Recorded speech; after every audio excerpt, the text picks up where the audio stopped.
Plongeur et photographe, vous revenez d'une expédition soutenue par l'UNESCO au large de Tahiti. Votre découverte, je le disais, a fait la une des journaux du monde entier, des émissions. Elles vont même continuer, vous allez nous en donner un petit peu des détails. Et ça va nous ravir les yeux, cette découverte. Vous allez voir cela. C'est une immense barrière de corail que personne n'a jamais vue avant vous. Quand vous plongez, ce jour-là, je crois que c'était il y a quelques mois, quelles sont vos premières impressions ? C'est une barrière de corail un peu profonde, à plus de 30 mètres de profondeur, qui a une forme absolument merveilleuse. Ce sont des roses. Et c'est un champ de roses à perte de vue sous la mer qui s'étend à perte de vue. C'est quelque chose d'absolument merveilleux dans l'esprit d'un doux rêveur, du doux rêveur que je suis. Oui, alors on les voit là, vous parlez poétiquement de champs de roses, vous dites aussi c'est une œuvre d'art, c'est vrai qu'elles sont très impressionnantes. Il faut s'imaginer que ça peut être extrêmement grand et c'est à perte de vue et c'est ça qui est la nouveauté. C'est ça en fait, la découverte, c'est pas du tout ce récif corallien, c'est-à-dire que les coraux sont connus, j'ai pas inventé les coraux.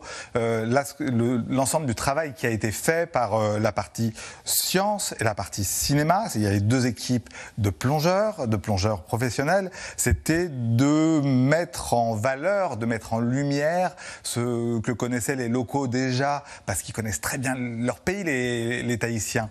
Et c'était de rendre et de sublimer ce dont on nous avait parlé et qui est extraordinaire, et surtout d'en donner la taille, c'est-à-dire qu'on a travaillé... Des kilomètres et des kilomètres. Oui, on a utilisé des scooters sous-marins, ce sont des petites torpilles avec une hélice, un peu comme dans des films de James Bond, sur lesquels on appuie sur un bouton et on est tiré, et ça nous a permis en fait de mesurer ce récif qui fait aujourd'hui 3 km, et on n'a probablement pas fini d'en connaître les limites. C'est ça, 3 km de large, ça peut être jusqu'à 60 km, peut-être même plus. Non, alors c'est 3 km de long pour l'instant. Et de profondeur, alors, mais on est jusqu'à quasiment 80 mètres de profondeur. Ce qui est inouï pour un récif jamais visité encore. Vous dites, vous d'ailleurs, qu'on connaît mieux Mars ou la Lune que nos océans. Bah ça c'est mon discours parce que c'est mon monde et c'est mon milieu, ce milieu sous-marin, mais c'est aussi une réalité, c'est-à-dire que les chiffres parlent d'eux-mêmes. L'UNESCO a publié ces chiffres très récemment, c'est qu'on connaît 20% uniquement de la cartographie des océans, alors que Mars et la Lune, on en connaît beaucoup plus que ça. Est-ce que ça veut dire qu'il y a moins de risques, finalement, que ce qu'on pensait concernant ces fameux coraux, dont on dit qu'ils sont en voie de disparition à terme, avec des découvertes comme celle-ci, et ces récifs coralliens? Je pense qu'il ne faut pas le prendre comme un espoir. Nous, on est là dans ce métier de témoignage et dans ce projet One Ocean qu'on porte avec l'UNESCO à la fois pour sensibiliser, pour montrer, pour transmettre, pour aider à bâtir ces consciences et montrer l'importance de cet océan comme élément majeur pour l'humanité. Mais dire que les coraux vont bien parce qu'il y a cet élément scientifique qui dit qu'il y a un très grand récif corallien qui est en très bonne santé, non, ça c'est une partie profonde. Ok, ce récif corallien là précisément, il est passé à côté des phases de réchauffement climatique, d'acidification et de tous ces grands mots qu'on peut entendre, mais pour autant, la partie supérieure du récif, elle est toujours impactée, et c'est une partie importante pour les populations, parce que c'est cette partie du récif, la partie supérieure, qui protège les côtes de l'érosion. Oui, en moins de 10 ans, on a 14% des coraux qui ont été dégradés. Voilà, c'est les récents chiffres. Le fameux blanchiment de coraux également, dont on parle à cause du réchauffement climatique. Là, pour le coup, vous disiez que c'était quasiment intact. Effectivement, ils sont en très bon état, ces coraux-là qui viennent d'être découverts. Alors, c'est pas moi qui dis que c'est intact, c'est la scientifique Laetitia Hidouin, qui est scientifique le groupe qui a fait les études. Et qui a étudié et qui étudie ce récif corallien, et qui dit que c'est extraordinaire d'avoir 80% de vie sur cette étendue-là. Comment on explique alors que d'autres à quelques kilomètres ont été dévastés et pas ceux-ci ? Ça donne un peu espoir dans le futur, quand même. Ça donne aussi la notion d'importance de l'exploration, et qu'il y a toute une partie qu'on ne connaît pas, et ce travail d'exploration qu'on fait, il est au service de la science. Et il permet de créer ces liens entre la science, la connaissance, et sans connaissance, on ne peut pas protéger. Et aujourd'hui, avec une annonce comme celle-là, on peut envisager une protection forte de cet endroit, de ce récif, de cette zone. D'autres découvertes peut-être aussi ?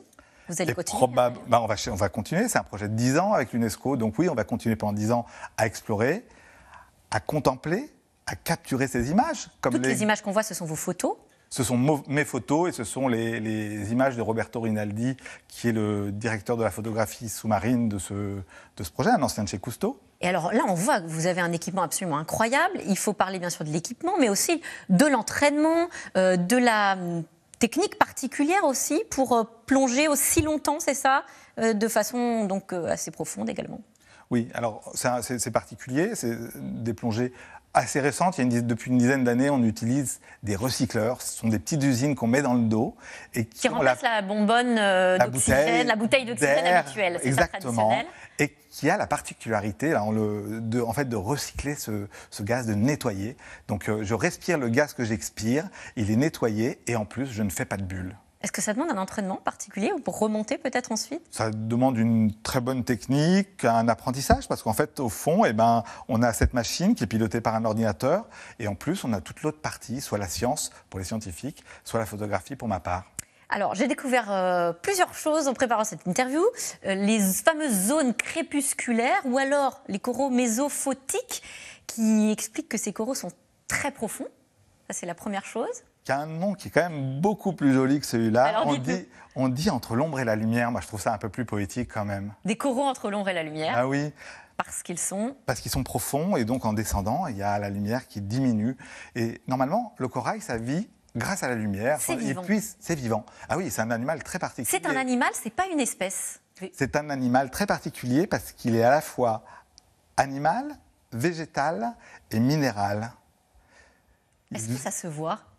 Ah, ça peut se voir de près, oui. Il est vivant, il est actif. Oui, oui, ça se voit. Il a ses petites tentacules. Et puis on voit son squelette. Son squelette est calcaire, c'est la partie minérale. Et il vit grâce à une zooxanthelle qui lui apporte toute son énergie. Et il y a la ponte des coraux également. Ah, ça c'est merveilleux. On a eu de la chance. On l'a vu. Racontez-nous. C'est quelque chose de connu, mais c'était... Pas par tout le monde, pas par les non, mais c'était pas connu en profondeur. Et on a eu la chance avec Gilles Sioux, qui est ingénieur au CRIOB, avec de recherche spécialisé, le plus grand saut au monde sur les coraux, d'assister à ce moment merveilleux, à cette ponte des coraux en profondeur. Et oui, c'est un moment, c'est unique de voir ça. Je ne pensais pas avoir dans ma vie la chance d'observer un phénomène tel que celui-là. Et l'aventure continue, puisque vous allez donc continuer cette expédition, cette découverte, ces découvertes, ces recherches sous l'égide de l'UNESCO. Vous faites le tour du monde, vous avez été relayé par le Washington Post, bientôt vous serez sur ABC News, je crois. Vous avez été suivi par CNN également. Oui. Vous attendiez un tel engouement ?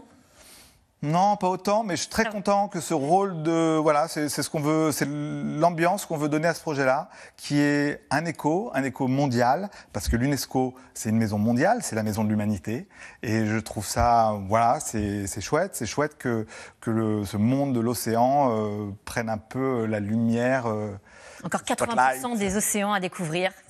L'aventure continue. Merci à vous. Merci encore d'être venu sur notre plateau, Alexis Rosenfeld. Tout de suite, c'est dans l'air avec Caroline Roux. Caroline Roux et ses invités qui vont revenir sur ce week-end politique mouvementé entre les débauchages d'Éric Zemmour et le retour de François Hollande. C'est dans l'air, c'est tout de suite. Et moi, je vous dis à demain. Bonne émission.